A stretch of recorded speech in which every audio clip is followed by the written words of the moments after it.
Pues buenos días a todos, bienvenidos otra vez. Veo que están Williams Antonio, estás de nuevo, y Fernando, no sé si la vez pasada estuviste también en el webinar anterior, pero bueno, bienvenidos. Y pues Margarita, como ya nos comentó, está ahorita Margarita con Matías, y bueno, probablemente se irán incorporando más personas. Entiendo que también de México querían participar algunos. Como hubo un cambio de horario aquí, esperemos que sí logren incorporarse también en México.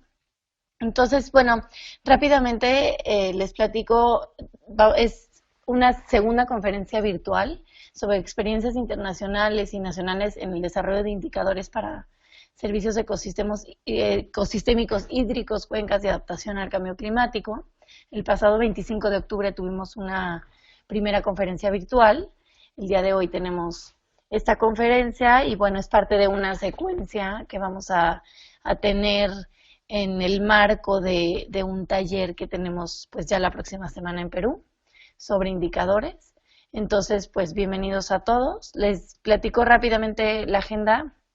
Vamos a tener primero una presentación sobre la perspectiva internacional sobre el desarrollo de indicadores de Matías Bertram de la GIZ. Y después un ejemplo internacional, que es el caso de Colombia. Y luego, bueno, nos va a presentar Claudia Bornocle, y luego un ejemplo de Perú, de la red de monitoreo hidrológico de Condesan. Entonces, bueno, veo que Junior ya se conectó, que es quien nos va a hacer la última presentación. Entonces, pues bueno, ya estamos creo que todos listos. No sé, Margarita, si quieras agregar algo antes de empezar, o si ya le damos la palabra directamente a Matías.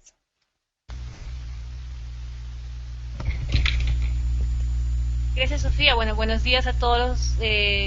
Yo creo que no tengo mucho que agregar. Ya mencionaste en el marco de que estamos en esta conferencia. De todas maneras, para los que no pueden estar aquí, esta conferencia será grabada y les estaremos alcanzando para que puedan tener la información, porque lo importante que queríamos aquí es que puedan tener esta información de base, porque en el proceso de la construcción de los indicadores de los proyectos de inversión pública de recuperación de servicios ecosistémicos. Bueno, entonces te devuelvo la palabra, Sofía. Muchas gracias y buenos días a todos. Gracias, Margarita. Pues creo que pasamos directamente con Matías para que pues comience con su presentación, y va a haber, después de cada presentación, va a haber un espacio para preguntas y respuestas. Quizás creo que la mayoría ya han estado usando este sistema. Si quieren pueden usar su micrófono para hacer las preguntas, nada más levantan la mano previamente y yo les doy la palabra. Y si no, lo pueden hacer también por medio del chat. Entonces todo se graba, también lo del chat se queda guardado. Entonces, bueno, como prefieran, nada más que levanten la mano, por favor. Entonces, bueno, Matías, les doy la palabra por allá de nuevo.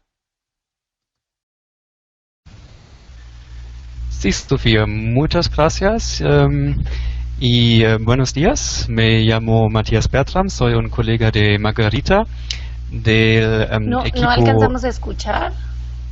¿No? Oh. Un momentito. Hola.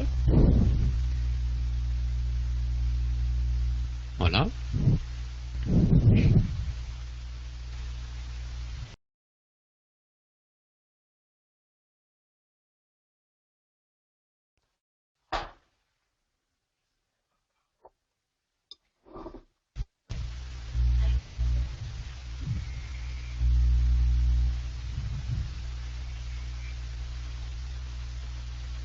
Ok, entonces tenemos un pocos problemas.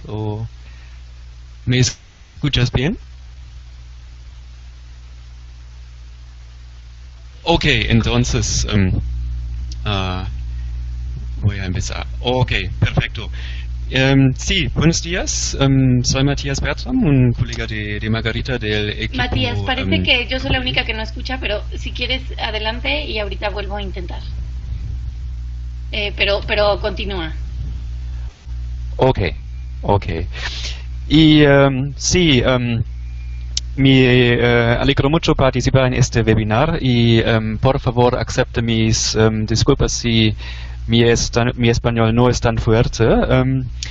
Sí, trabajo como asesor técnico en el proyecto global Transversalización de la ABE, que es ejecutado por GZ al cargo del Ministerio Federal Alemán de Medio Ambiente. Y el proyecto global fortalece las capacidades de las instancias de decisión a nivel internacional y específicamente de Naciones Unidas, a nivel nacional y local en 5 países, entre ellos Perú, México, Sudáfrica, Vietnam y las Filipinas, para transversalizar la adaptación basada en los ecosistemas en procesos de políticas y planificación. Y esto implica una combinación de asesoría para la concepción de políticas, el desarrollo de capacidades y el establecimiento de redes de conocimientos basadas en instrumentos y ejemplos prácticos. ¿Y cuáles son los desafíos en el contexto de monitoreo y evaluación de la adaptación?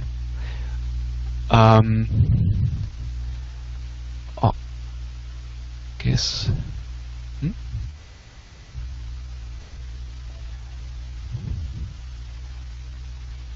¿Sabe cómo hacerlo? No. ¿Cuáles son los desafíos adicionales para el monitoreo y evaluación de las medidas de adaptación o específicamente adaptación basada en ecosistemas? En contraste con la mitigación de cambio climático, que tiene una unidad, CO2, la adaptación no tiene una unidad clara de medir, no hay una métrica universal. Y la primera pregunta es: ¿qué hay que monitorear? ¿Qué indicadores usar? Y generalmente proyectos de adaptación, en particular con recursos naturales, necesitan mucho tiempo para mostrar resultados, quizás décadas o un ciclo en muchas cosas. Además, el contexto es complejo, con un entrelazamiento con factores de estrés sociales y económicos y una incertidumbre en el desarrollo climático y socioeconómico.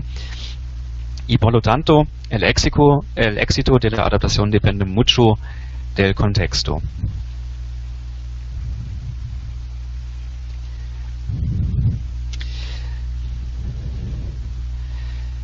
En consecuencia, el primer paso en la configuración de los indicadores es una respuesta a las siguientes preguntas. ¿Cuál es el propósito de MIE en su caso? ¿Cuál es la intención principal del monitoreo y evaluación? Por ejemplo, apoyar la gestión en curso, aprender o ofrecer rendición de cuentas. ¿Quién debería estar usando la información generada por el monitoreo y evaluación? ¿Cómo se divulgará la información?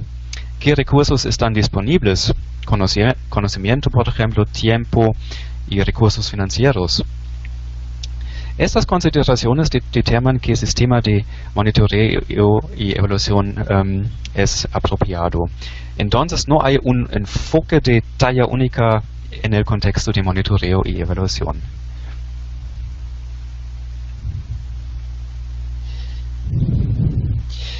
En la gestión de proyectos, incluyendo monitoreo y evaluación y el conjunto de indicadores, es en general muy útil para desarrollar cadenas de resultados como esto. Cadenas de resultados se puede utilizar para determinar los impactos negativos y finalmente las soluciones para superarlos. Estas cadenas pueden incluir actividades, resultados inmediatos, los efectos a medio plazo y efectos a largo plazo, como en esta cadena de resultados. Pero es un modelo muy teórico y entonces voy a demostrar un ejemplo de Tailandia. Es un ejemplo de una cadena de resultados desarrollado por un proyecto ABE, también en cuencas tailandenses. Es un proyecto apoyado por GZ. Y el objetivo de este proyecto es las autoridades responsables evitan el aumento de los daños por inundaciones y sequía a través de la implementación de medidas de adaptación de ecosistémicas en las zonas de cuencas de Tailandia, en 2 cuencas particularmente. Y esta cadena de impactos negativos fue creada conjuntamente por las autoridades locales y las comunidades apoyadas por el proyecto. Y un ejemplo es la deforestación causada por el uso insostenible de la tierra en las tierras altas y la erosión del suelo causada por la falta de franjas de producción afecta al uso de la tierra en las tierras bajas. Es esta cadena acá. Los resultados son, por ejemplo, un aumento de frecuencias de inundaciones en la estación de lluvias, sino también a una disminución de la capacidad del río y la sedimentación en la estación seca. Esto conduce finalmente al aumento de los daños en la infraestructura y, en última instancia, a mayores costos de mantenimiento. Creo que ese ejemplo es muy útil en el contexto de Perú también. Entonces, ¿qué fueron los pasos siguientes en este caso? Finalmente, es posible concluir que las cadenas causales asociadas con la evaluación detallada producen una lista de las principales preocupaciones o actividades que son posibles. Y es posible a la izquierda son los resultados negativos, por ejemplo, inundación, erosión, descarga de aguas residuales, descarga de nutrientes, erosión de la ribera del río. Y a la derecha son las opciones o acciones en el contexto de adaptación basada ecosistémicas, por ejemplo, la restauración del lecho del río, conservar 2 humedales, control la erosión fluvial, construir un humedal artificial o un humedal construido y además proteger la zona riparia. Es como una respuesta positiva.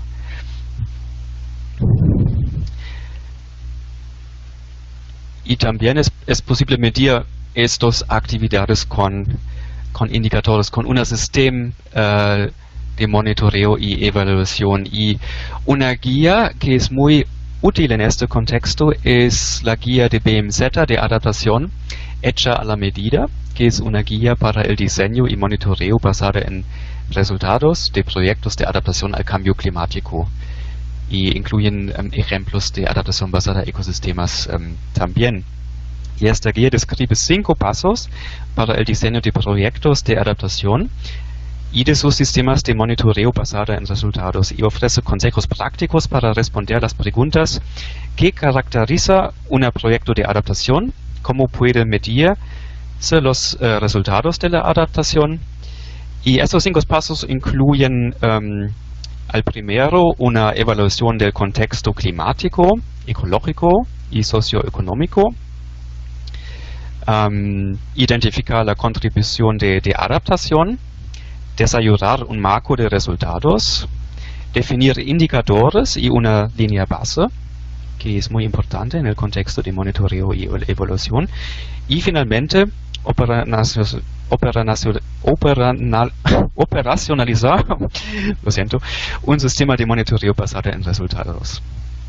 Y este enfoque gradual puede aplicarse en varios escenarios de proyectos, como en este ejemplo de Tailandia también o, por ejemplo, en el contexto de Perú. Creo que esta guía es muy útil y está conectado con una herramienta Excel también para monitoreo y evaluación de proyectos de adaptación, que incluyen un dispositivo de monitoreo práctico. Es posible introducir los datos directamente y es posible definir hasta 33 indicadores para un máximo de 5 componentes de proyecto. Y todos los resultados están en un archivo y es posible generar gráficos de avance como esto a la derecha.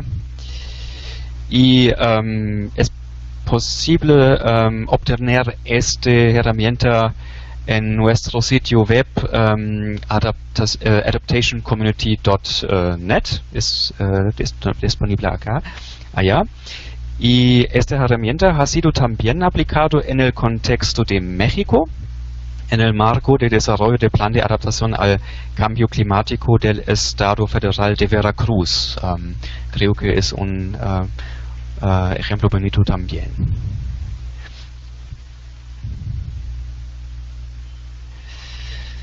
Sí, generalmente los siguientes aspectos deben ser considerados en este contexto. Indicadores de adaptación necesitan ser capaces de explicar la relevancia de un indicador para la adaptación. ¿Ayuda el indicador a demostrar los beneficios de la adaptación? Es la pregunta. Y los indicadores de adaptación deben cumplir los mismos criterios de calidad que los indicadores generales de desarrollo, por ejemplo, validez y confiabilidad. Y durante la formación del indicador se debería considerar cómo se puede medir el indicador, el método de cálculo y recopilación de datos. Si los datos necesarios ya están disponibles, por ejemplo, colectados por las instituciones gubernamentales, Oficina de Estadísticas y más, o si es necesaria la nueva recolección de datos. ¿Y qué recursos y capacidades, por ejemplo, financieras, están disponibles en este caso? Creo que no voy a explicar la regla SMART, pero creo que es muy popular la regla SMART. En breve, S significa específico el indicador, M significa medibilidad, A significa realizable, R significa relevante y T significa limitado en el tiempo. Son criterios generales para la selección de buenos indicadores.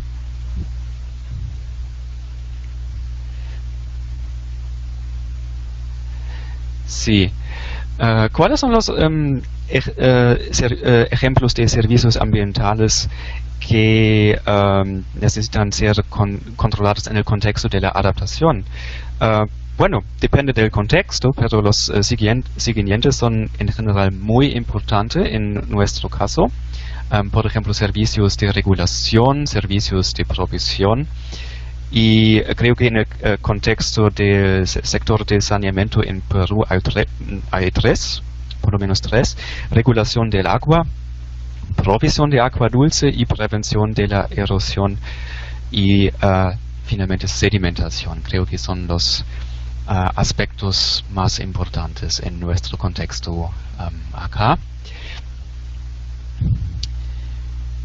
¿Y cuáles son posibles indicadores? Estos son posibles indicadores de los servicios ecosistémicos esenciales que incluyen en una serie técnica de la Convenio de Diversidad Biológica 53 con el tema desarrollo de indicadores de servicios ecosistémicos y implican que una fuente de datos sólida derivada de las mediciones del campo y modelos hidrológicos es muy esencial en este contexto.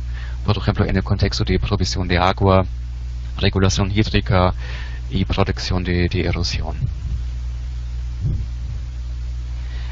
Ya, estos son solamente ejemplos, pero creo que es muy útil en el contexto de crear indicadores en el sector de saneamiento en Perú. Sí, muy útil también es el repositorio de indicadores de adaptación al nivel nacional. Es muy útil para ilustrar cómo los indicadores de adaptación se ven en la práctica, y GIZ y IISD compilaron un repositorio amplio de indicadores de adaptación que han sido propuestos por países y organizaciones investigadas en el estudio de análisis comparativo. Y incluyen indicadores que se usan en sistemas de monitoreo y evaluación al nivel nacionales, por ejemplo, con enfoque a parámetros climáticos, impactos climáticos, acciones de adaptación, resultados de adaptación, relevancia para la adaptación, ejemplos de aplicación, datos necesarios y fuentes, que es muy importante, la método de cálculo y referencias también. Y esta guía es disponible también en nuestro sitio web adaptationcommunity.net. Esto es un ejemplo de un indicador de este repositorio relacionado con el servicio ecosistémico agua.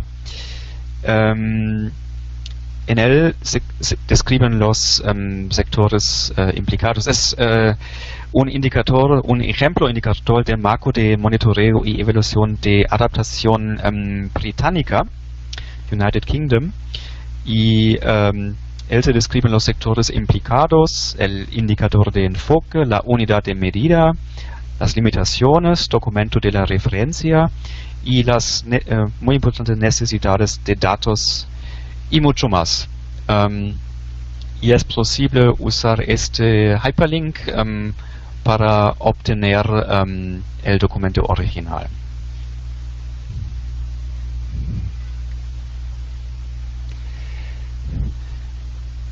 Sí, en nuestro sitio de web, adaptationcommunity.net, tenemos una caja de herramientas de la GIZ para el monitoreo y evaluación de la adaptación, por ejemplo, al nivel nacional, multiniveles y también al nivel proyecto. Y sí, mensajes claves en el contexto de crear indicadores, en el contexto de adaptación pasada a ecosistemas son francamente, el base empírica todavía es débil de la eficacia de la ABE, y monitoreo y evaluación deben permitir la evaluación de la eficacia. Y también el base todavía es débil de co-beneficios y costo-beneficios de la ABE. Existen algunos ejemplos al nivel de proyectos, pero sistemas de monitoreo y evaluación deben recopilar los datos correspondientes. Son múltiples precisiones y las variables deben capturar los factores climáticos y no climáticos que impulsan el cambio. Es un desafío. Y las iniciativas de ABE buscan lograr resultados a largo plazo en el contexto de cuencas, por ejemplo, y ocurren en un contexto de peligros climáticos cambiantes. Monitoreo respecto a líneas bases cambiantes también es también un desafío, un reto. No es simple, es difícil. Y en el contexto de la creación de indicadores, no hay un indicador mejor o ideal para la adaptación basada a ecosistemas que es disponible. Y los desafíos incluyen una atribución, marco de tiempo, costo, calibración, el impacto y la base de evidencias, múltiples sectores y partes interesadas. Y se quiere un plazo largo para demostrar los beneficios reales. Es un desafío grande, francamente. Frecuentemente hay un alto costo asociado con el monitoreo y la evaluación que no es integrado en las propuestas de proyectos, o no es incluido en el contexto de, por ejemplo, en el contexto de Perú, de programas de inversión pública. Entonces existen muchos desafíos, pero creo que en el sector de manejo de recursos naturales y específicamente en el contexto de utilizar sistemas de información geográficas o modelos hídricos es posible generar esta información. Sí, creo que eso es mi input para este webinar, y si tienes interés en visitar nuestro sitio de web, Adaptation Community Net, en este sitio hay muchos ejemplos de monitoreo y evaluación, guías y también más literatura en el contexto de adaptación basada en ecosistémicas. Sí, muchas gracias.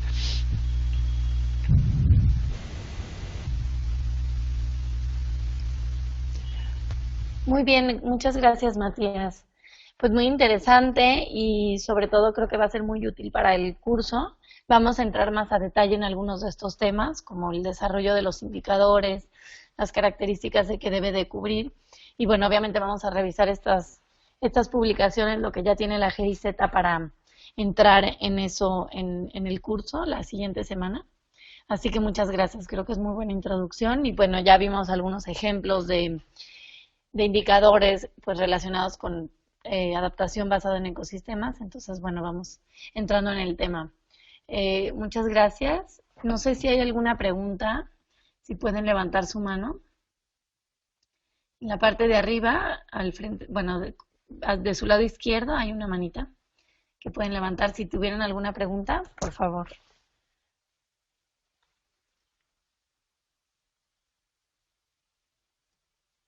Bueno, creo que ahorita no hay ninguna pregunta.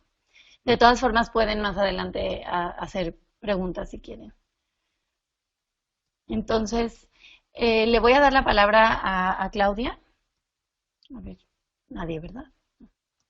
Entonces, le doy la palabra a Claudia y podemos ya seguir con la siguiente presentación. De todas formas, si tienen preguntas durante la presentación, levanten la mano y al final les doy la palabra en el orden en la que levantaron la mano. Y bueno, le pueden todavía preguntar a Matías si surge alguna pregunta. Gracias, Claudia. Si puedes presentarte, platicar un poco de lo que haces y bueno, ya entrar en el tema de Colombia. Buenos días, es un gusto compartir este espacio con ustedes. Yo he trabajado en el Laboratorio de Modelado Ambiental del Programa de Cambio Climático del CATIE, del Centro Agronómico Tropical de Investigación y Enseñanza. Este centro, junto con la GIZ, son parte del Centro de Red de Tecnología para el Clima, más conocido como CTCN. Y lo que voy a presentar es el resultado, son algunos puntos desarrollados como parte de una asistencia técnica que dimos entre enero del 2014 y agosto de este año, junto con la Universidad Técnica de Dinamarca. Fue la asistencia técnica a la Dirección de Cambio Climático del Ministerio de Ambiente y Desarrollo Sostenible de Colombia. La idea fue definir un sistema nacional de indicadores de adaptación al cambio climático y vamos a ver que este sistema, abordó también algunos otros aspectos. Lo que les quiero presentar es el marco del sistema, cómo definimos los indicadores y algunas recomendaciones que hicimos para la implementación del sistema en el futuro.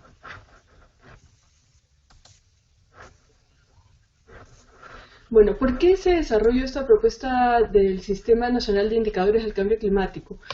El sistema, la idea del sistema, cuando el gobierno de Colombia hizo la solicitud al CTCN, fue tener un sistema que dé información relevante y confiable para la planificación de la adaptación al cambio climático en el país, especialmente en aspectos de contexto que, aunque no variarán a corto plazo, son importantes para la planificación. Por ejemplo, las tendencias del cambio del clima y los impactos que esos cambios tienen en la población y en sus recursos, lo que llamamos riesgos. También es importante conocer cuáles son los lugares que serían más afectados por diferentes amenazas del cambio climático. Asimismo, el sistema busca también dar información sobre aspectos de la sociedad y los recursos que tiene, que se pueden modificar en el mediano plazo o corto plazo, relacionados sobre todo a la capacidad adaptativa y aspectos, digamos, más coyunturales, más estructurales que están relacionados con la sensibilidad. En ese sentido, el sistema de indicadores se espera que sea un complemento del Plan Nacional de Adaptación al Cambio Climático para priorizar inversiones y la evaluación de la efectividad de medidas de adaptación. Entonces, el sistema forma parte del Sistema de Información Ambiental de Colombia, que está anidado en el Ministerio de Ambiente, y se espera que este sistema se sustenta en la concertación entre diferentes instituciones de gobierno, sectores, y es interdisciplinario.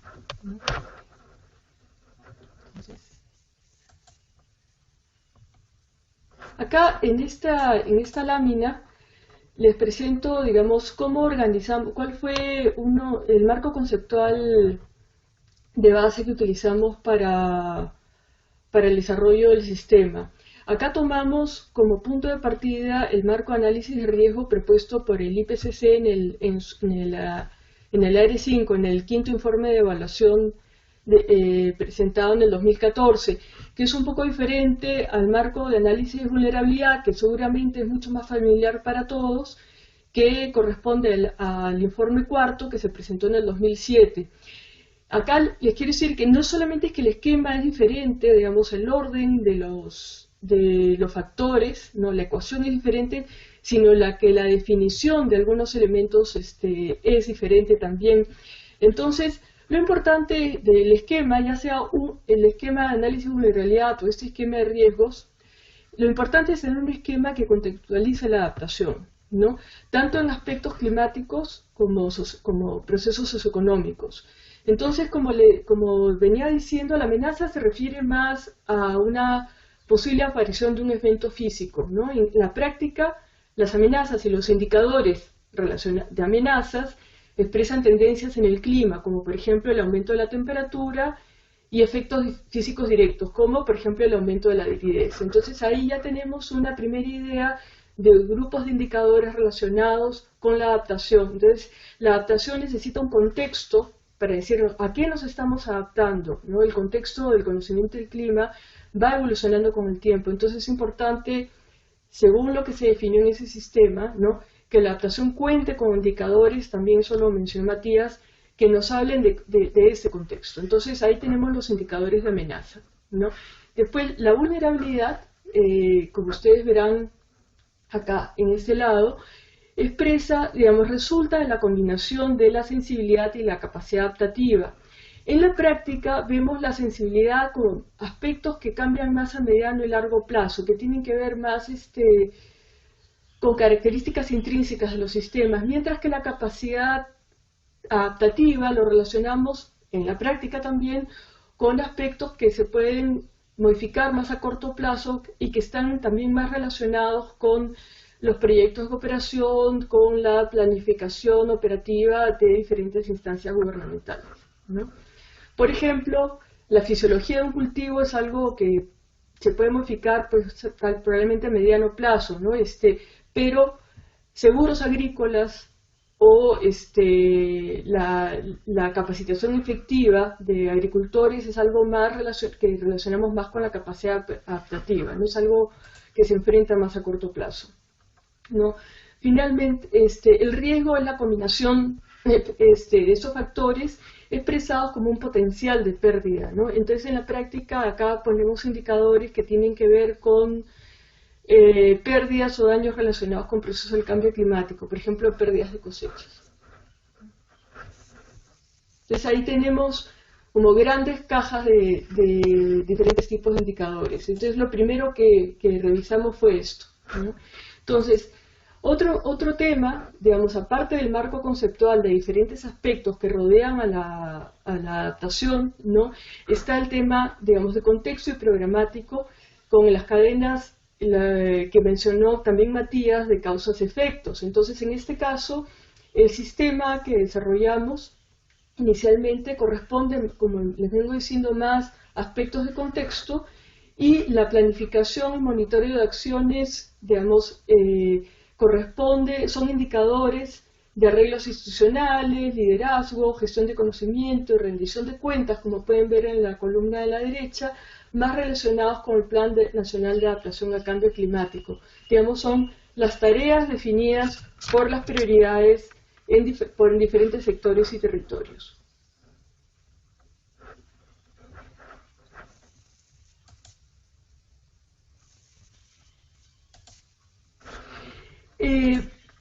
Perdón, me pasé la nota. Ya. Entonces, como les venía contando, en Colombia se dieron estos dos ejemplos, estos dos procesos en paralelo, a la definición del Sistema Nacional de Indicadores de Adaptación al Cambio Climático y el diseño del Plan Nacional de Adaptación, ¿no?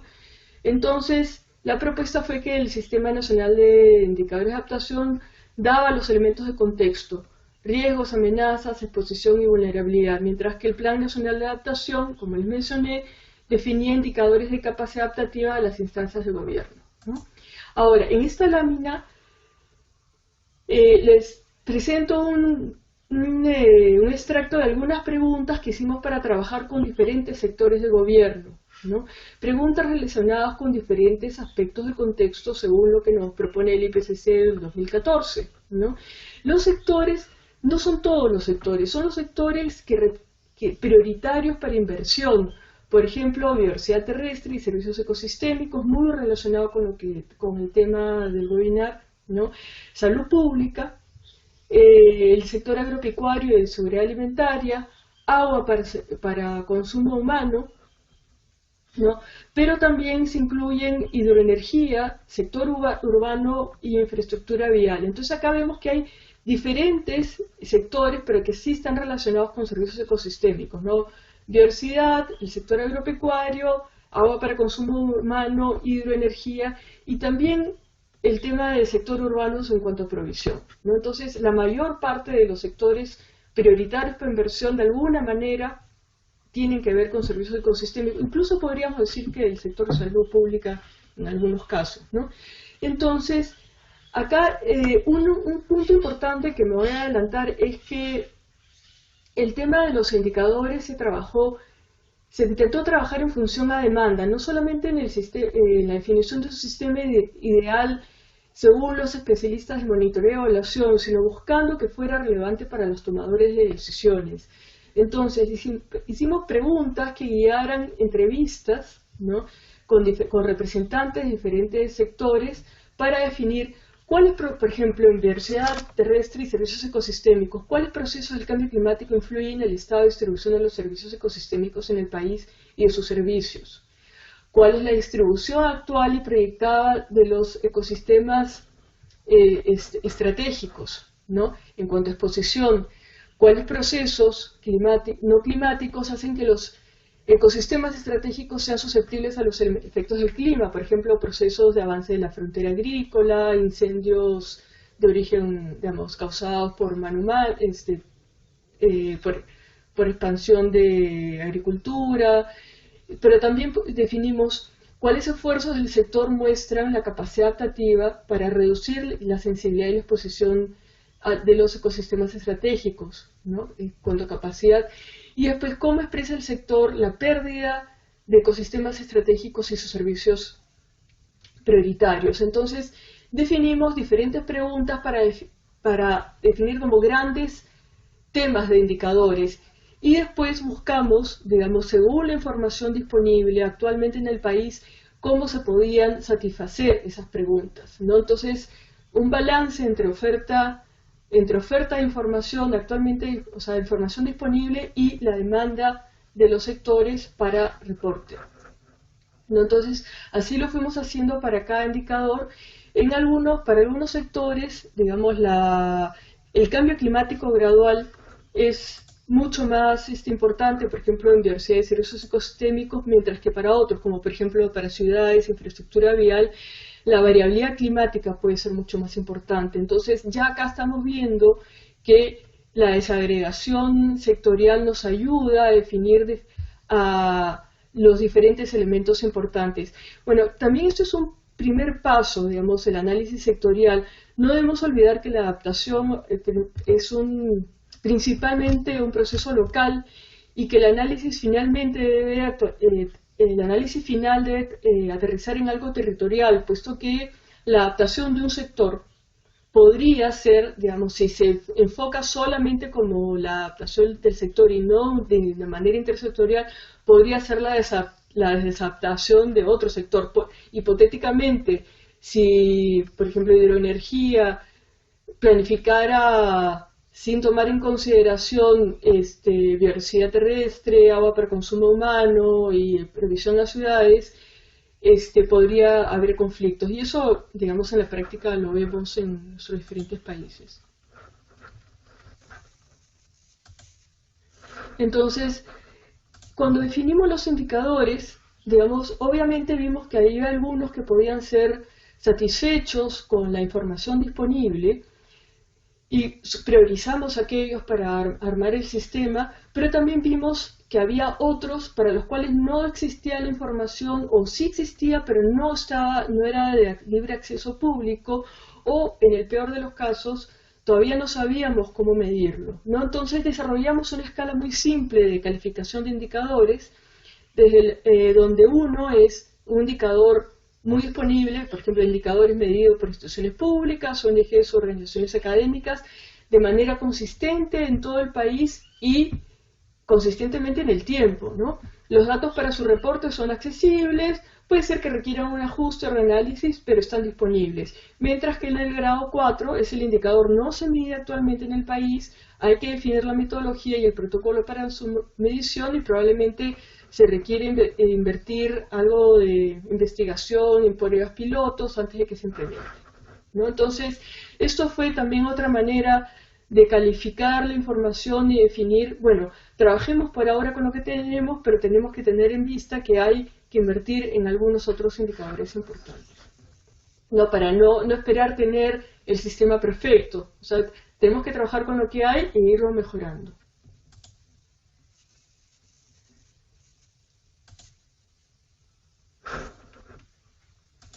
Bueno, para cada indicador, al final, digamos, con este filtro y con los diferentes sectores seleccionamos cerca de 40 indicadores, ¿no? No quisimos hacer tampoco un sistema demasiado grande porque si no es un poco difícil ponerlo en marcha. Entonces, eso sí, desarrollamos protocolos y líneas de base para estos indicadores correspondientes a diferentes sectores y elementos del riesgo que ya vimos. Algunos para amenazas, otros para exposición, otros para sensibilidad, etcétera, ¿no? Entonces, el protocolo incluye algunos aspectos muy básicos como a qué sector pertenece o sectores, por qué este indicador es importante, cuál es el objetivo, qué variables incluye, cuál es la fuente, el origen de la información. Algunos indicadores cubren todo el país, otros no, son solamente, por ejemplo, costeros o solamente de montaña. ¿Qué información hay disponible en el tiempo? Digamos, cuántos periodos de tiempo tenemos disponibles. Cada cuánto tiempo se actualiza, el marco conceptual, cómo se calcula, y el punto muy, muy importante es cómo hay que interpretarlo, ¿no? Para acá, digamos, tenemos algunos elementos básicos, pero sí tenemos que saber que acá todavía tenemos que avanzar muchísimo. Hay algunos sectores, como el sector salud, que siempre es un ejemplo clásico, que ya tiene umbrales definidos. Acá a la derecha, umbrales definidos para sus diferentes indicadores. Por ejemplo, acá en el mapa de la derecha vemos un mapa de línea base de la tasa de incidencia del dengue, digamos, cantidad de gente que se enferma por dengue, ¿no?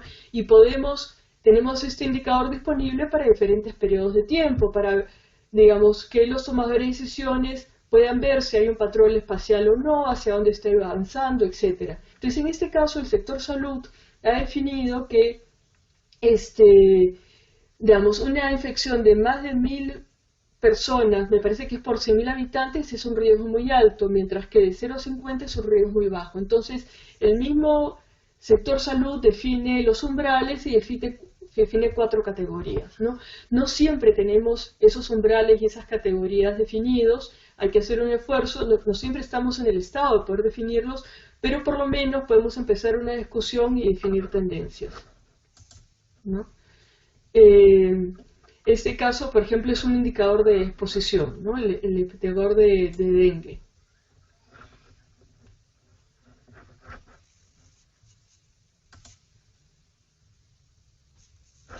Entonces, finalmente, el trabajo consistió básicamente en el desarrollo de los indicadores, las consultas con diferentes sectores, previamente el desarrollo del marco conceptual, la definición de los protocolos de medición y la línea base, ¿no?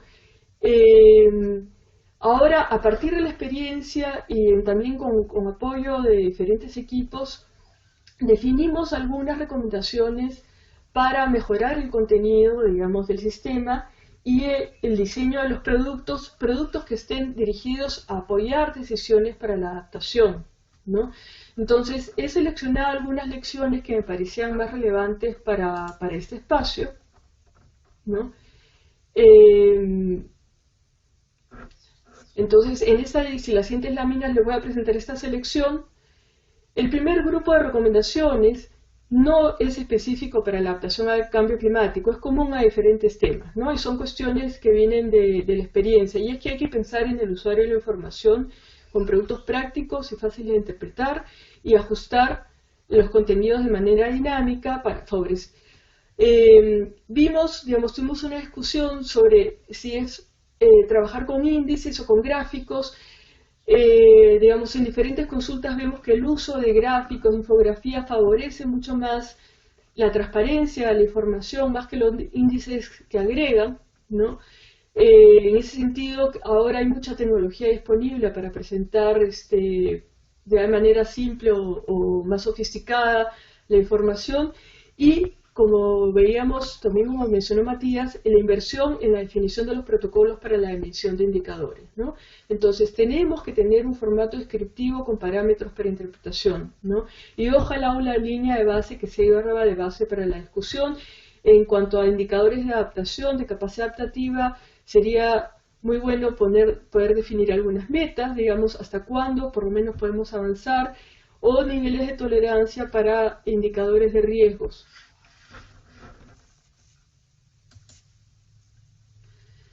Otro tema importante es la interacción con otras agendas, ¿no? Digamos, la adaptación al cambio climático, como parte de la acción climática, es un campo que tiene interacción con desarrollo sostenible y con mitigación de riesgos. En esta figura vemos, una figura que saqué de un artículo de Roberts y colaboradores que fue publicado en diciembre en la revista Nature de Climate Change, ¿no? Muestra las sinergias entre 3 acuerdos internacionales, ¿no? Sendai, después el Acuerdo de París y el marco de las metas del desarrollo sostenible, ¿no? Entonces vemos que hay interacción y sinergias entre esos 3 diferentes espacios para la construcción de resiliencia. Entonces, cuando armamos un sistema de indicadores, tenemos que tener eso en mente y no tratar de meter todos los indicadores del mundo, ¿no? dentro del sistema, sino saber que hay otras agencias, otras agendas de gobierno que están también reportando. Entonces, buscar estas interacciones con los sistemas de reporte que tienen que ver con otros acuerdos internacionales, por ejemplo.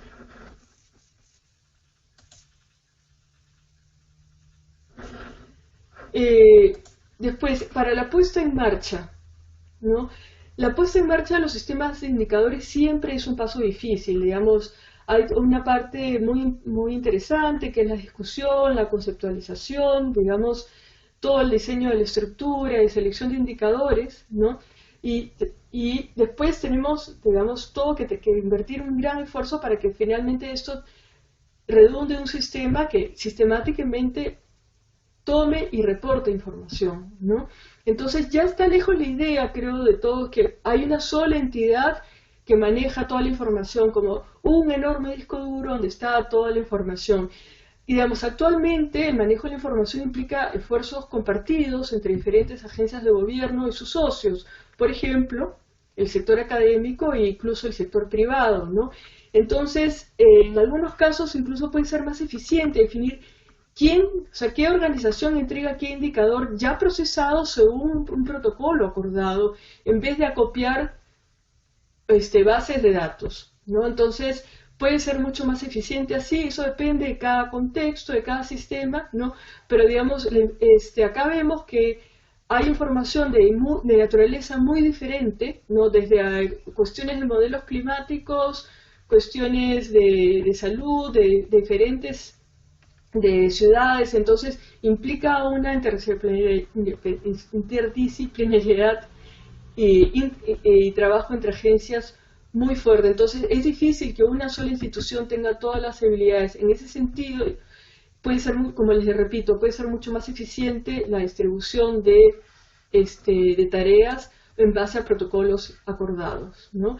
Y también es importante la definición de acuerdos para que los diferentes participantes de las organizaciones participantes sientan que sus datos están seguros y que fluyen adecuadamente.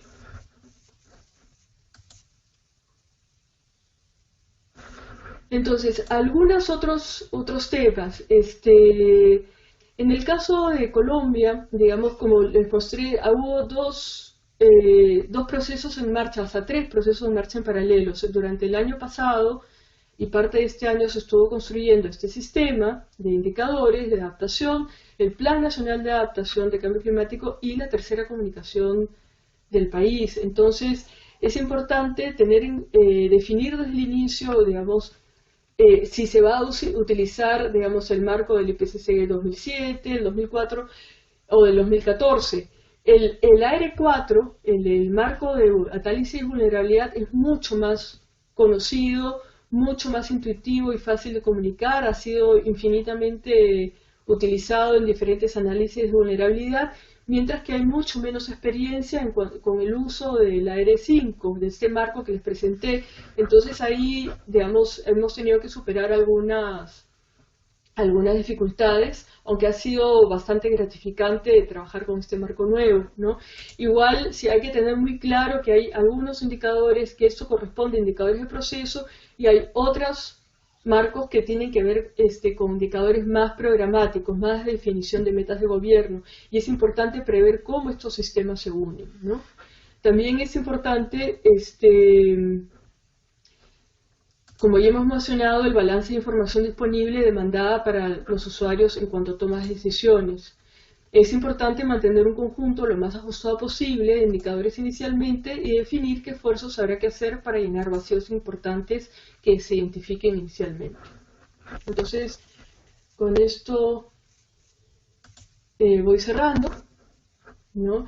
Quería dar las gracias. Este proceso, como les dije, se desarrolló entre enero de 2015 y agosto del 2016.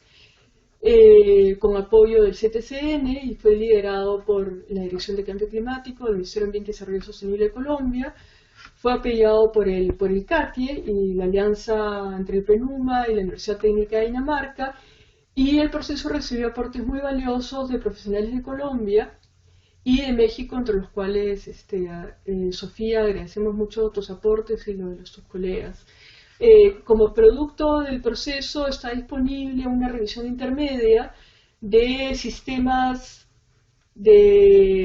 nacionales de monitoreo para la adaptación al cambio climático, donde hay una revisión de sistemas a nivel internacional y otros más focalizados en América Latina. Eso lo pueden descargar del enlace que viene en pantalla. Quedo con ustedes por si hay cualquier pregunta y muchas gracias por su participación. Muy bien, Claudia, pues muchas gracias. Creo que es muy interesante, seguramente va a haber algunas preguntas, y si no hay, yo sí tengo algunos comentarios, pero bueno, primero les doy la palabra a los participantes. Por favor, levanten la mano si tienen alguna pregunta o algún comentario. Lo pueden hacer con el micrófono o con el chat. ¿No? Bueno, si quieren pensar, si tienen algo que decir. Bueno, a mí me parece muy interesante ver el ejemplo de Colombia. Ya veíamos el otro día el ejemplo de México, por ejemplo, ¿no? Y encontramos muchas similitudes, creo. Bueno, ya están surgiendo preguntas, quizás les doy el espacio a los demás. Pero bueno, hemos encontrado similitudes en cuanto a los retos, por ejemplo, de los arreglos institucionales, de la disponibilidad de datos, de la participación de usuarios. Y encontramos pues también cosas como, pues esto me gustó mucho, ¿no? Cómo hay que trabajar con lo que hay y no esperar a tener el indicador perfecto. Yo creo que esto nos va dando como la flexibilidad de que pues tenemos que empezar a trabajar en el tema, desarrollar indicadores y sistemas de monitoreo y evaluación de la adaptación y bueno, también específicamente de adaptación basada en ecosistemas. Entonces, bueno, creo que son aportaciones muy buenas. Tenía más notas, pero bueno, le daría la palabra primero, Antonio, me parece, y después le doy la palabra a Margarita o a Matías. Adelante. Buenos días con todos. ¿Me pueden oír bien? Buenos días con todos. Mi pregunta es la siguiente. En la presentación se hace mención de que el Sistema Nacional de Indicadores en Colombia se llega a generar producto de una participación interdisciplinaria entre distintos sectores. Y bueno, y está, digamos, anidado en el Ministerio del Ambiente. Mi pregunta es, ¿de qué manera estos indicadores son utilizados por el Sistema Nacional de Inversión Pública de Colombia? Es decir, si de todo ese conjunto de indicadores que me parece que ha sido mencionado que son 40 indicadores, una parte de estos indicadores lo usa el Sistema Nacional de Inversión Pública de Colombia, o cómo hace para utilizarlos. Bueno, esa es básicamente la pregunta. Gracias. Antonio, muchas gracias por tu pregunta. En este momento el sistema todavía es piloto, digamos. En agosto se entregó la línea de base y los protocolos todavía no está en uso, ¿no? Esperamos que se integre, digamos, y eso es otra etapa. Lo que está ahorita integrado en el sistema son indicadores de desempeño, digamos, indicadores como metas de acción del gobierno, hay un sistema, digamos, programático del gobierno de Colombia, digamos, incluso disponible en línea, ¿no? Manejado por el Departamento Nacional de Planeación, ¿no? Donde están las metas de diferentes sectores. Entonces se espera que el sistema apoye el desarrollo de estos indicadores programáticos que sean incorporados en este sistema, pero todavía no se ha hecho. Muchas gracias por la pregunta y gracias, Claudia, por tu respuesta. Margarita y Matías habían levantado la mano, pero la quitaron, entonces ya no sé si tengan o no alguna pregunta o un comentario, quizás. ¿No? Bueno, no sé si algún otro participante tenga alguna pregunta. Sofía, Margarita, adelante. Disculpa, no, lo que pasa es que la pregunta de William era muy parecida a la mía y por eso es que, más bien, gracias por la respuesta. Gracias. Sí, y creo que, bueno, esto va muy enfocado a que, pues, en Perú se está trabajando mucho en eso de los proyectos de inversión pública, ¿no? Y cómo las autoridades que están en esto, pues, están incorporando estos indicadores. Entonces, bueno, creo que es algo interesante para todos los países, ¿no? Hay también participantes de México que seguramente pues les parece interesante ver cómo se puede insertar esto ya en las decisiones pues del presupuesto, ¿no? Que al final terminan siendo muy importantes, ¿no? Entonces, pues muchas gracias, Claudia. No sé si quisieras agregar algo. Sí, sí quisiera agregar algo, que es que en realidad, digamos, las respuestas programáticas que definen presupuestos son generalmente los indicadores que nosotros en nuestro esquema relacionamos con capacidad de respuesta, es decir, capacidad adaptativa. Es decir, por ejemplo, vamos a decir, inversión en sistemas de captación de agua o campañas de educación en cuanto a salud o seguros agrícolas. Digamos, son cuestiones que tienen un plazo, digamos, un plazo más de gobierno, ¿no?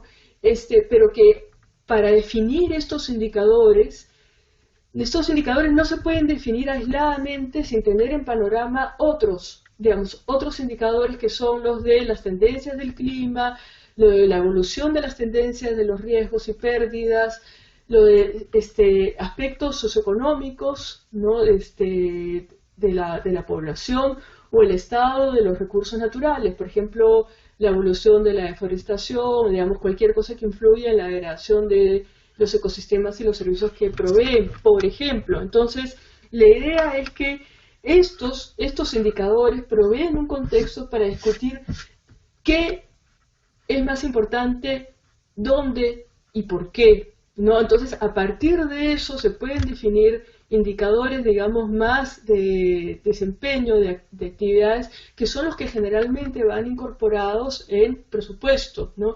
Entonces, eso es lo importante de mantener, digamos, recuerden la imagen entre el Sistema Nacional de Indicadores y el Plan Nacional de Adaptación, digamos. Acá lo que se está tratando de proveer es el marco, ¿no? Para la discusión, justamente para la parte programática. Entonces, como tal, muchos de estos indicadores, por su naturaleza, no irán a definir presupuesto, pero son importantes para la definición de los indicadores que sí van a Hacienda, digamos, ¿no? Entonces, en ese sentido, no podemos trabajar solamente, según lo que discutimos, con solamente algunos indicadores programáticos, ¿no? Tenemos que tener programático y contexto. Eso es lo que quería insistir, digamos, como una reflexión importante. Muchas gracias. Perfecto. Pues muchas gracias, Claudia. Muy interesante. Les vamos a enviar la presentación a todos después. Van a poder ver la grabación también. Entonces, seguramente, pues, Claudia, a lo mejor te podrán contactar si surgen algunas preguntas, espero, ¿no? Por supuesto que sí. Con mucho gusto. Muchísimas gracias, Claudia. Bueno, pues finalmente le voy a dar la palabra a Junior. Él está en Perú y él nos va a hablar del caso de Perú. Entonces, bueno, Junior, adelante. Aquí está tu presentación.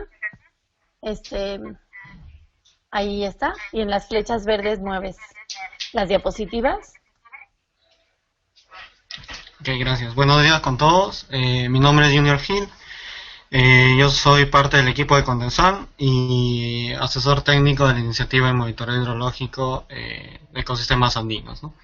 Que justo la idea de un poco la presentación era explicar en qué consiste esta iniciativa, cómo esta iniciativa está logrando generar o identificar algunos indicadores hidrológicos más específicos y cómo esto se está usando actualmente en Perú. Entonces, un poco la idea es explicar por qué nace esta iniciativa, ¿no? Básicamente por una necesidad de monitoreo, ¿no? En muchos casos no conocemos los procesos hidrológicos, necesitamos evaluar los beneficios de las prácticas comunes de conservación, referidos específicamente a los de conservación hídrica. En otros casos, como lo que hemos estado viendo, es para rendir cuentas sobre la inversión o la eficiencia de estos procesos de inversión. Y en lo más común es porque es un insumo indispensable para la modelación y la predicción en los modelos, ¿no? Actualmente estamos viendo también que con estos indicadores o con estos datos de monitoreo nos permite hacer análisis económicos. Entonces, en base a esta justificación, la principal pregunta que tenemos que hacernos es ¿qué queremos conocer para hacer este monitoreo, ¿no? Si solamente queremos conocer el comportamiento hidrológico de una cuenca, cuáles son los procesos que se vienen dando a nuestra cuenca, si queremos ver la variabilidad climática o lo que queremos ver es cómo benefician las intervenciones humanas en la hidrología, ¿no? Que en muchos casos estos están incluidos dentro de las propuestas de adaptación al cambio climático. Entonces, como ven, el reto es un poco grande, ¿no? Entonces, siempre es complicado un poco conocer estas preguntas desde el inicio. Entonces, cuando nosotros actualmente queremos hacer este tipo de monitoreos o contestar estas preguntas, vemos que el monitoreo tradicional es a escala muy grande, escala nacional. Muchas veces la ubicación de estos sitios de monitoreo están en función a infraestructura u obras, como pueden ser las hidroeléctricas, aeropuertos, y no más bien en función a la gestión de recursos hídricos. Eso hace que tengamos muchos vacíos en las zonas altas donde realmente se generan los servicios ecosistémicos, y el procesamiento estadístico de la serie larga de datos es muy grande, ¿no? O sea, no nos ayuda a identificar bien los procesos hidrológicos. Entonces, en base a este reto, nació la iniciativa de monitoreo hidrológico, IMEA, ¿no? Cuyo objetivo principal es el de incrementar y fortalecer el conocimiento sobre la hidrología. Esto para ayudar a mejorar la toma de decisiones, ¿no? Entre estos, tiene otros objetivos como es el generar información, promover la interacción entre actores interesados, capacidades técnicas y, lo más importante, hacer accesible esta información a todos los niveles. Entonces,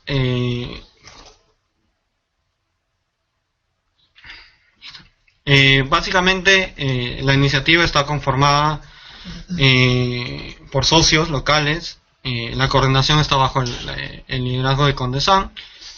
Como socios locales tenemos a las diversas instituciones u ONGs que vienen trabajando dentro de los sitios de monitoreo, y a su vez tenemos asesores científicos que apoyan y dan un sustento más científico a las investigaciones que se vienen realizando dentro de la iniciativa.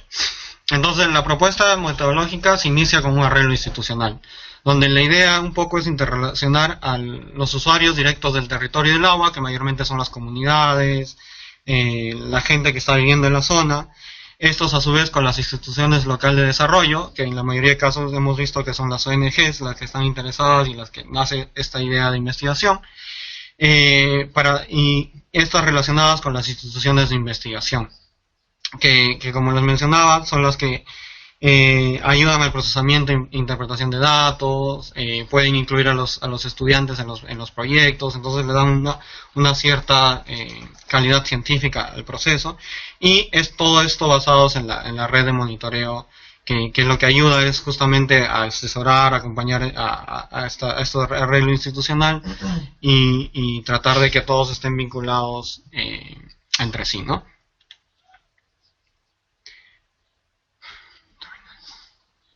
Entonces, el ámbito geográfico de la iniciativa es en toda la región andina.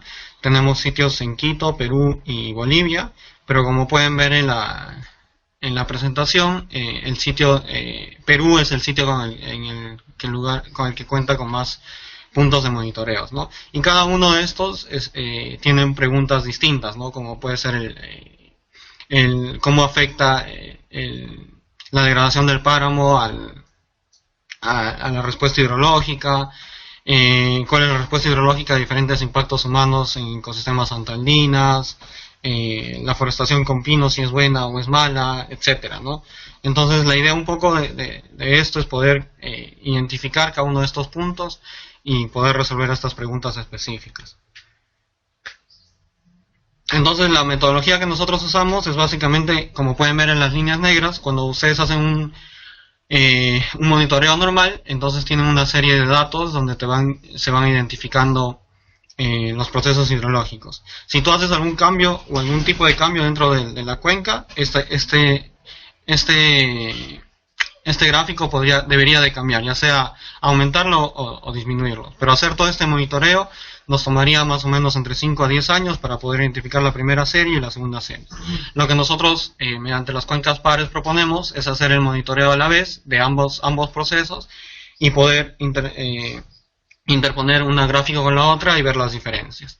Entonces, esta misma metodología se viene usando en los diversos sitios. Aproximadamente son 15 sitios con el que cuenta la IMEA y con los que podemos hacer esta comparación.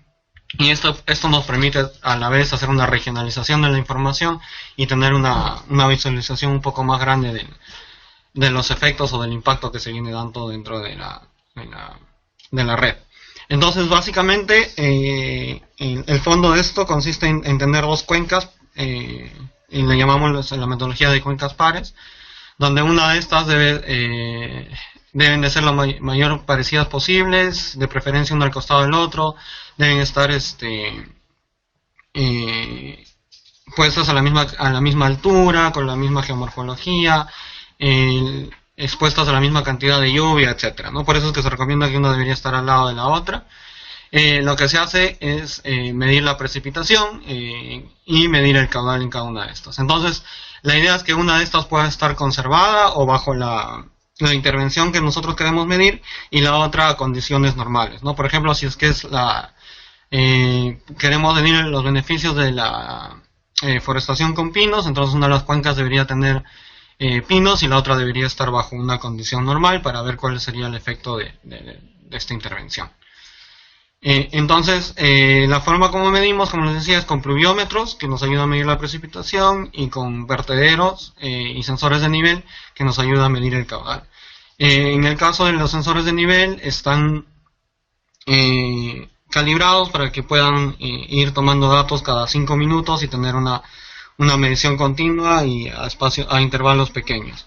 Y en el caso de los pluviómetros también son con data loggers, que nos ayudan a poder, son automatizados y a poder medir cada vez que haya precipitación.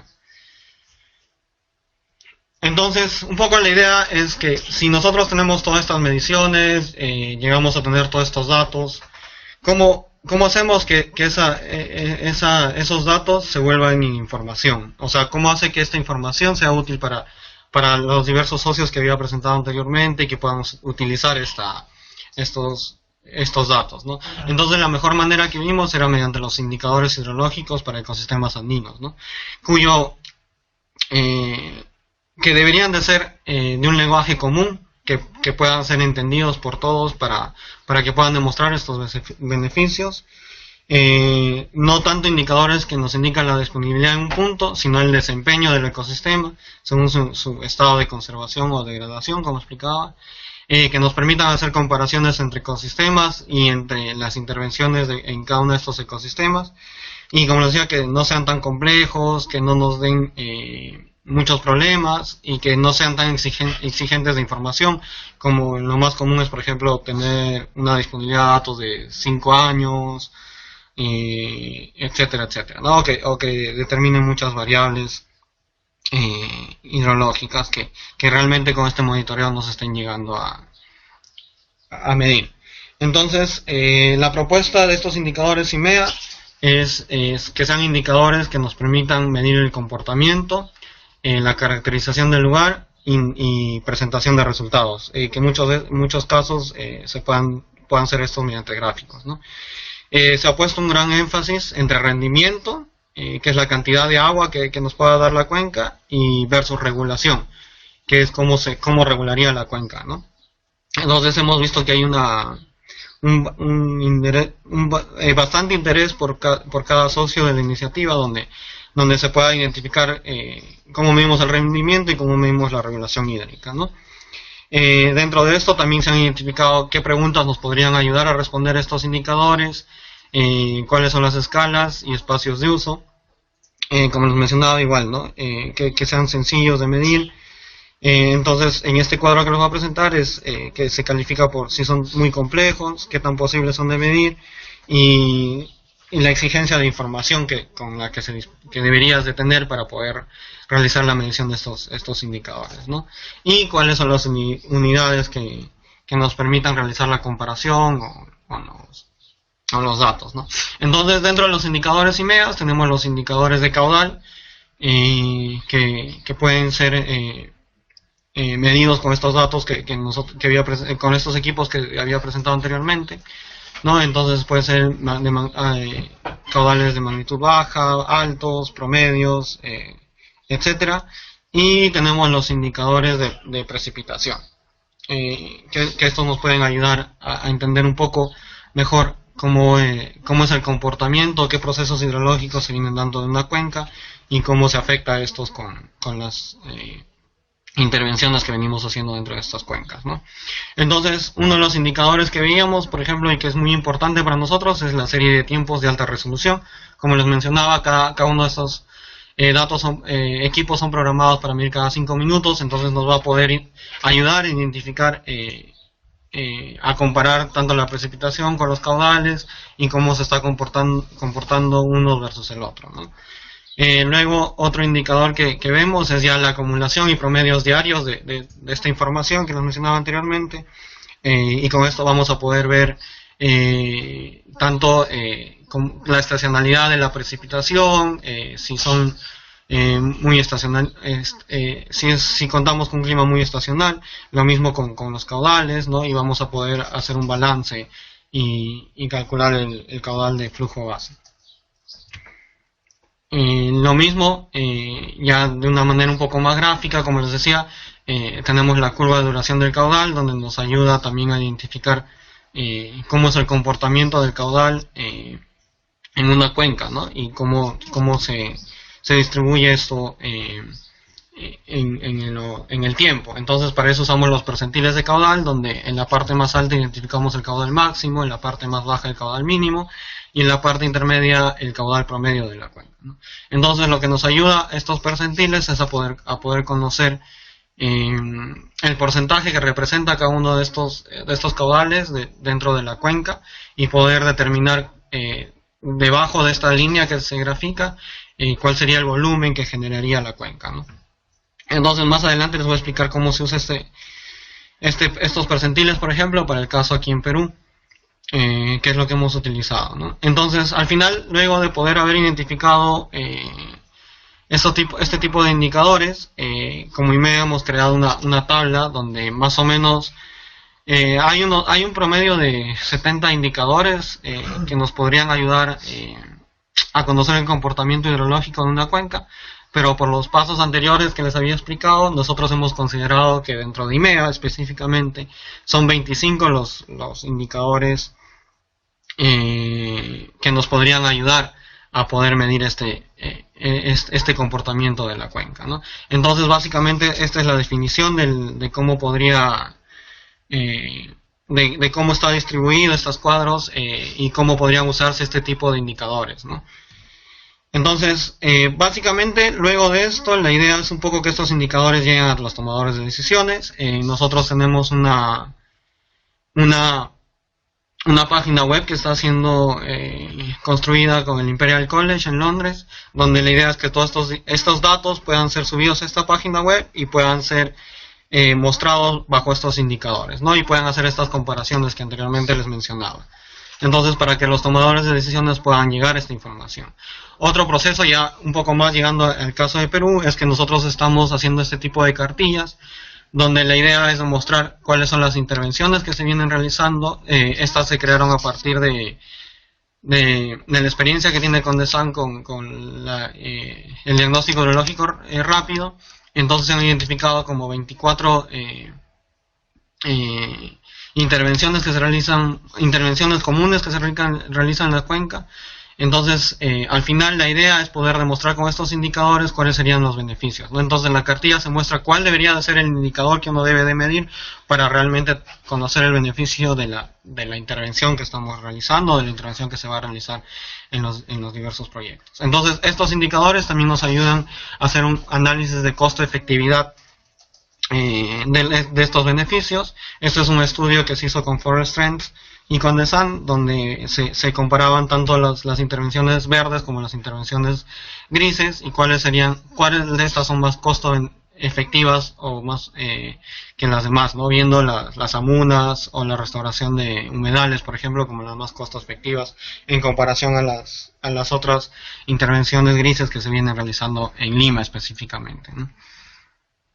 Y bueno, entonces esto nos ayuda un poco a entrar ya a lo que es estos proyectos de inversión pública que actualmente se vienen generando en Perú, donde tenemos una situación sin proyecto, donde tenemos un beneficio específico y un comportamiento de la cuenca, y tenemos que llegar a un resultado donde queremos, si vemos la línea roja, que es en la situación sin proyecto, la idea de hacer estas intervenciones verdes es mejorar el caudal de regulación, donde se pueda disminuir los caudales altos y aumentar los caudales en época de estiaje, ¿no? Entonces el resultado final es tener ecosistemas del área aportada de agua de la cuenca en un estado saludable y de conservación. Para eso hemos identificado que estos PIB deberían tener 3 objetivos: es mejorar la capacidad de regulación hídrica, o en el caso de erosión de suelo podría ser con eso mismo, sensibilizar y fortalecer las capacidades y hacer un seguimiento y ver el impacto del proyecto. Entonces, esto se podría realizar con 4 componentes muy específicos, que es acciones de conservación, estos delimitados a las estrategias productivas sostenibles, ya que si nosotros vamos a las comunidades y decimos, bueno, hay que conservar esto, pero normalmente esto está vinculado a acciones a la productividad de la comunidad, ¿no? Entonces, por eso hay que establecer bien esas estrategias productivas que ayuden a que la comunidad no se quede sin un ingreso económico, ¿no? Y para eso también hay la necesidad de sensibilizar y fortalecer las capacidades, y todo esto debería estar vinculado a un monitoreo para demostrar este beneficio hidrológico que se espera tener con estos PIPs. Entonces, en base a estos PIPs, en Perú actualmente se han identificado 2 servicios ecosistémicos prioritarios, que es uno el de regulación hídrica, donde la idea es un poco, como vemos en el cuadrito, la única forma de ingreso de agua en una cuenca es la precipitación. Estas puede estar distribuido en exceso de precipitación, infiltración o evapotranspiración. A lo que a nosotros nos interesa en la regulación hídrica es ver este proceso donde cómo la infiltración llega a ser escurrimiento total al final de la cuenca, ¿no? Entonces, básicamente para esto hemos identificado que el indicador que debería ser medido debería ser el caudal base, que nos ayude a poder medir la regulación hídrica. Entonces, para eso, ya con algunas experiencias en PIPs, nosotros lo que hemos dicho es que mediante el apoyo de la curva de duración, nosotros podemos identificar cuál podría ser el porcentaje de ganancia que nosotros deberíamos esperar con este tipo de proyectos. Entonces, lo que nosotros hacemos es, mediante la metodología que había explicado de las cuencas pares, en los sitios que ya tenemos monitoreando, esto no quiere decir que solamente se debe usar UMEA, sino que nosotros para este caso específico hemos usado IMEA, podemos conocer, al comparar un sitio con una variable ya identificada, que podría ser los pinos, por ejemplo, versus podemos conocer cuál podría ser el beneficio de esta intervención. Entonces, esto podríamos extrapolarlo a alguna cuenca que tenga semejantes características a la cuenca que ya se tiene monitoreo, ¿no? Y mediante los indicadores que hace un momento había explicado, podríamos identificar cuál podría ser el beneficio de esta intervención. Y hacer lo mismo con diversas cuencas, ¿no? Con las diversas cuencas IMEAs, y como al final podríamos hacer de una menor complejibilidad, que es cuencas pequeñas, podríamos llevar esto a una mayor complejibilidad a cuencas mayores mediante modelos estadísticos de simple uso, ¿no? Y extrapolar estos resultados. Lo mismo estamos realizando con el control de erosión de suelos, en este caso con un poco menor avance, ya que como les mencionaba, la iniciativa, su mayor intervención es en la ecorregión andina, donde el mayor problema es justamente esto de la regulación hidrológica. No se tiene mucho problema en el control de erosión de suelos, en comparación, por ejemplo, con la selva, ¿no? Donde ahí sí hay un mayor problema de erosión de suelos. Entonces, lo que estábamos avanzando con esto es que con la ecuación universal de pérdida de suelos, nosotros podríamos modelar un poco cuál sería el comportamiento de la cuenca, y estos avances se están realizando un poco más en el caso de las empresas de agua potable. Este es el gráfico que podemos ver a la derecha, es el caso de la empresa de agua potable Tarapoto, donde tiene 3 cuencas que son las que son utilizadas para captar el agua de servicio potable. Entonces, cada una de estas cuencas tiene un comportamiento, en el caso de turbiedad, distinto, ya que cada una de estas tiene un proceso de degradación más fuerte que la otra. Si vemos la última línea, entonces es la que tiene proceso mayor de degradación, y esta está, por ejemplo, esto se debe a que ha sido construida una carretera cerca de esta, entonces el proceso de degradación es más fuerte. Entonces, lo que nosotros estamos trabajando ahora es cómo vincular estos datos que vienen generando las empresas de agua con este modelo, el JUSLE, que es el que estamos utilizando, y cómo hacer esto un indicador. Pero en general, lo que hemos identificado, que lo que nosotros debemos de medir es la cantidad de sedimentos al final de la cuenca para poder determinar el beneficio de estas intervenciones dentro del caso de control de erosión de suelos. Entonces, más o menos esto es lo que se viene trabajando dentro de de Perú, esto en base a los mecanismos de retribución por servicios ecosistémicos hídricos, que es lo que nos está ayudando a trabajar bastante en estos indicadores, donde la idea es identificar a un retribuyente, que es el que va a pagar por el servicio, y a un contribuyente, que es el que va a mantener o va a ayudar a restaurar el servicio ecosistémico en las partes altas, ¿no? Donde de por medio hay un beneficio. Y los casos anteriores que les había mostrado es un poco el trabajo que se viene realizando tanto con el MINAM, con SUNAT, que es la empresa reguladora de agua, y entonces por eso es que más trabajo hemos tenido, o mayor avance se ha tenido con las empresas de agua, porque SUNAT es una parte fuerte de este trabajo que está ayudando a impulsar mediante estos mecanismos. Es más, ya ha logrado que cierto porcentaje del incremento tarifario de algunas empresas de agua se vaya destinado a proyectos SNIP que le había presentado anteriormente, que ayuden a restaurar los servicios ecosistémicos que cada vez se vienen perdiendo más. Entonces, eso es un poco la presentación que les quería hacer de cómo más o menos está el contexto actual en el Perú y cómo la IMEA se viene vinculando a este proceso. Gracias. Muy bien, pues muchas gracias, Junior. Creo que un poco sin querer nos salió muy bien esto, como ir un poco de lo general, ¿no? De las ideas generales que está pasando a nivel internacional, y luego pasamos a un ejemplo nacional, y ahora un ejemplo como mucho más específico, ¿no? Ya con herramientas como muy concretas en el territorio. Entonces, bueno, creo que tenemos una visión así muy, muy amplia el día de hoy con las tres presentaciones. Muchas gracias. Bueno, no sé si hay alguna pregunta, algún comentario, si pueden igual levantar la mano. Sí, adelante, Daniel, creo que eres el único. Entonces, si quieres con el micrófono o prefieres el chat, puedes activar tu micrófono del lado izquierdo.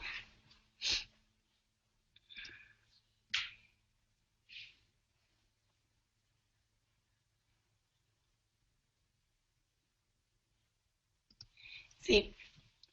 Donde aparece el icono del micrófono. Ah, no funciona tu micrófono. Bueno, si no funciona puedes escribirlo por el chat. Entonces, si quieres, mientras lo escribes, le doy la palabra a alguien más. Si tiene alguien alguna pregunta, algún comentario. De nuevo les vamos a mandar esta presentación también. Les vamos a mandar todo. Bueno, tiene una pregunta Margarita y Matías. Creo que es Margarita. Si es posible integrar aspectos de escenarios climáticos. Ah, Daniel, ya estás ahí. Ya. Muchas gracias, perdona que estaba aquí encontrando el botoncito. Bueno, antes que nada, muchas gracias. Saludos desde México, de aquí del Instituto Nacional de Ecología y Cambio Climático. Muy interesante esta parte de la construcción, bueno, y complejo la construcción de indicadores con base en criterios biofísicos. Me llamó particularmente la atención este indicador que está basado en modelación de sedimentos, ¿no? O sea, de aporte de sedimentos en una cuenca. En este contexto en particular, es muy concreto, ¿podrías ampliar un poco más de cómo está construido este indicador con base en esta ecuación universal de la pérdida de suelos, y posteriormente cómo se vincula hacia la focalización de acciones? Porque si uno sabe cuáles son las zonas que tienen mayor aporte de sedimentos, entonces uno sabe en dónde intervenir, qué zonas intervenir precisamente para atender esta problemática con un enfoque geográfico. Entonces, la pregunta es, o sea, ¿puedes ampliar un poco más de cómo está construido este indicador y después cómo se vinculan los resultados de este indicador para la focalización de las acciones? Gracias. Hola, Daniel. Sí, claro, cómo no. Justamente la idea de poder utilizar este indicador es llegar a justamente lo que tú nos comentas, ¿no? Entonces, esta ecuación de pérdida de suelo lo que nos ayuda es a poder identificar dentro de una cuenca, cuáles serían los puntos donde habría más pérdida o la mayor carga de sedimentos, ¿no? Entonces, luego esto de aquí se tiene que, esto se realiza con 4 variables muy fáciles de calcular, que es la pendiente, el tipo de cobertura que se encuentra en la cuenca, la cantidad de precipitación y un coeficiente que ya está establecido en unas tablas. Entonces, mediante eso, lo que nosotros hacemos es poderlo meter al ArcGIS o algún programa que se utilice para hacer este tipo de cálculos, y luego esto nos va a crear un mapa de cómo podría estar dónde son los puntos donde se podrían identificar la mayor cantidad de pérdida de suelos, ¿no? Y luego de esto, con alguna otra ecuación más, que ahorita no recuerdo el nombre, la idea es poder ver cómo es el comportamiento de los sedimentos a llegar hasta el punto final o el punto donde queremos hacer el monitoreo, ¿no? Entonces, lo que nosotros actualmente estamos viendo recién es cómo podemos calibrar esta información o este modelo con datos que se vienen generando en las empresas de agua, específicamente en la parte de selva, ¿no? Entonces, nosotros hemos encontrado que las empresas de agua miden la turbiedad antes de que el agua pueda ingresar a su sistema de purificación, pero no miden en la captación de la cuenca. Entonces, actualmente con SUNAS estamos viendo la manera de poder poner algún tipo de sensor que nos pueda permitir medir esa cantidad de turbiedad o sedimentos antes de que ingrese, o sea, en el punto de captación de la cuenca de las empresas de agua potable, y eso cómo relacionarlo con este modelo, ¿no? Pero si tú deseas mayor información del trabajo que venimos haciendo, con mucho gusto me podrías escribir al correo y yo te podría pasar alguna información. Te agradezco mucho la respuesta. Muchas gracias, Junior, y gracias, Daniel. Les pasamos la presentación para que tengan ahí el correo de Junior para cualquier pregunta específica. Y bueno, nada más, ya estamos un poco fuera de tiempo, pero la última pregunta que quisiera tomar es la de Margarita, si es posible integrar aspectos de los escenarios climáticos en este modelo. Nada más, Daniel, te pediría si puedes apagar tu micrófono, por favor, para el eco. Sí, perfecto, gracias. Entonces, nada más, Junior, si pudieras contestar brevemente esa pregunta. Sí, no sé exactamente a cuál de los modelos se refiere, pero yo creo que sí se podría incluir los escenarios climáticos, ¿no? Porque esto tiene que ver mucho, sobre todo con el cambio de intensidad de la precipitación. Entonces sí se podría calibrar de acuerdo a esos escenarios climáticos. Yo creo que no habría ningún problema. Ok, perfecto, muchas gracias. Bueno, pues creo que ya no hay más preguntas. Nos fuimos un poco en el tiempo, pero bueno, de nuevo les vamos a enviar las presentaciones. Ahí tienen los contactos de las personas que nos presentaron el día de hoy para que puedan hacer las preguntas que sean necesarias. Y bueno, algunos de nosotros nos veremos la próxima semana allá en Perú en el curso. Entonces, pues muchas gracias a todos los presentadores y a todos los que participaron. Y pues nos vemos pronto. Hasta luego, gracias.